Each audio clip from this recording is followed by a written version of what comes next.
Drugged and dying tonight, a spotlight on a pharmaceutical scheme that's putting Texas lives at risk. And one family says their loved one paid for it with her life. Charlotte Huffman investigates in this WFAA original.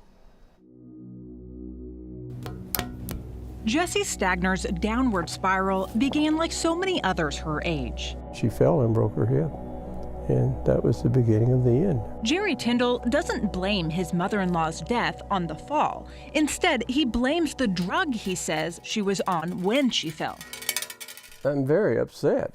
Tyndall says Jessie was in good physical health, but had begun showing signs of dementia. She went to live at an Austin nursing home.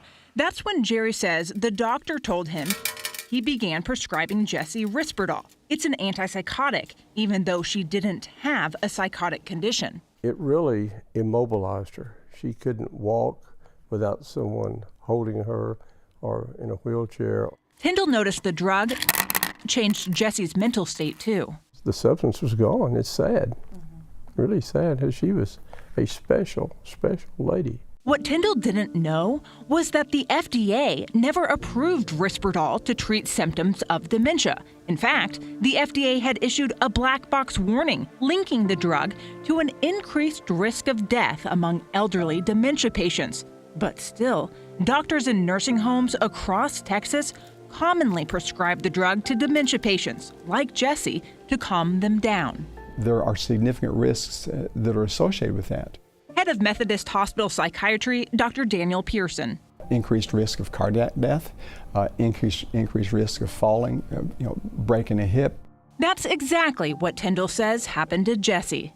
I don't think she would have fallen had she not been on Risperdal. She was so healthy and strong, I think she would have lived to 100 easily. Despite the FDA's warning to stop using these drugs for dementia patients, Jessie's nursing home is still using them. According to the facility's own records, more than 25% of the residents continue to take antipsychotics for uses not approved by the FDA. That's common in Texas. Our analysis of federal nursing home data found 9 out of 10 Texas nursing homes admit doing the same thing with similar drugs, using powerful antipsychotics for reasons not approved by the FDA. So if the FDA says Risperdal is not safe for treating elderly dementia patients, then why are so many doctors using it for that very purpose? The answers may lie in 2 court cases filed by government regulators against Risperdal maker Janssen Pharmaceuticals, a subsidiary of Johnson & Johnson. Let's go back to 1993. Risperdal was a new drug. The FDA approved it to treat schizophrenia and bipolar disorder, but that's a pretty small market.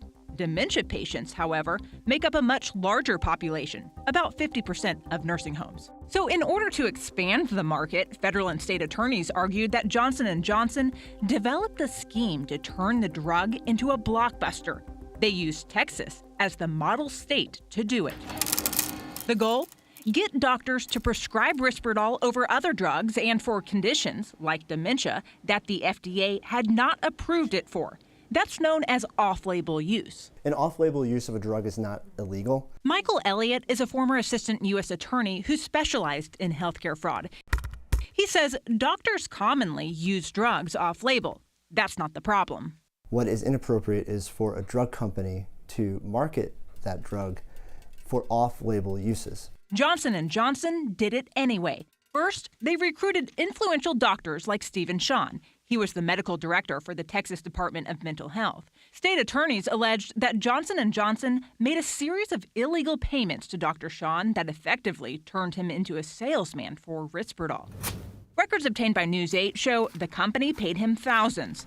But in testimony, Dr. Sean said the money didn't influence him. The company also paid lucrative fees to a major pharmacy provider to promote the drug in nursing homes. And despite the FDA's warning that using Risperdal to treat elderly dementia patients was dangerous, business plans show Johnson & Johnson created a sales force they called Elder Care. The objective?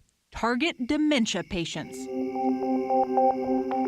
From the late 90s to 2004, sales reps made thousands of calls promoting the drug as safe and effective for treating behavior problems in elderly dementia patients. And it worked. Profits rolled in. Domestic sales of Risperdal increased from $892 million to $2 billion per year.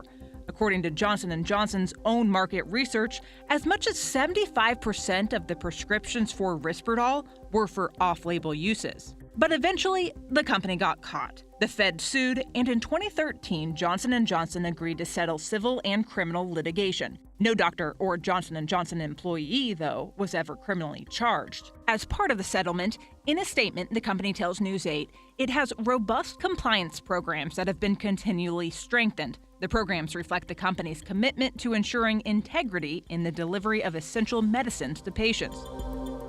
The company paid a total of $2.2 billion.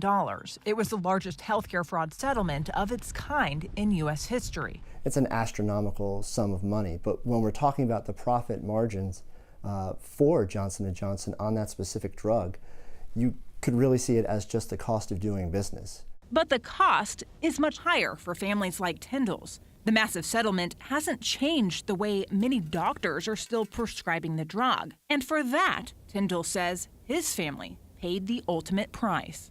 We need to figure out a way to stop it, because the key to healing, to a good life, is knowledge. If you have a loved one in a nursing home, doctors say do your homework. Find out what prescriptions they're on and why. And if the nursing home won't give you access to your loved one's medical file, go to our website. We've got a form there that will require them to. Charlotte Huffman, Channel 8 News.